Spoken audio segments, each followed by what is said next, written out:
Cuando vamos paseando por la calle, no nos damos cuenta del valor económico de los diferentes activos que nos rodean, sean viviendas, oficinas, centros comerciales, árboles, parques, museos o solares. Lo mismo ocurre cuando salimos al campo y vemos cultivos agrícolas, construcciones rurales o granjas. En nuestra sociedad, tenemos que otorgar un valor económico a todos los activos, ya sean obras de arte, terrenos agrícolas, inmuebles, intangibles como marcas, franquicias o fondos de comercio, activos financieros como acciones y bonos, o empresas.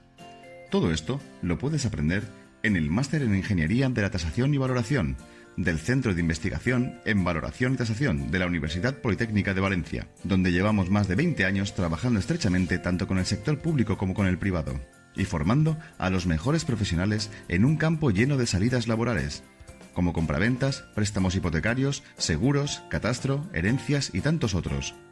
A través de nuestra metodología online recibirás una formación de vanguardia que te permitirá dominar cualquiera de nuestras 4 áreas de especialización.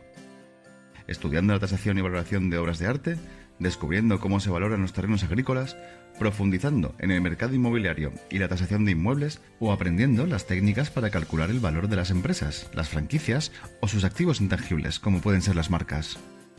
No dejes pasar esta oportunidad e inscríbete al Máster en Ingeniería de la Tasación y Valoración de la Universidad Politécnica de Valencia. Tu futuro te lo agradecerá.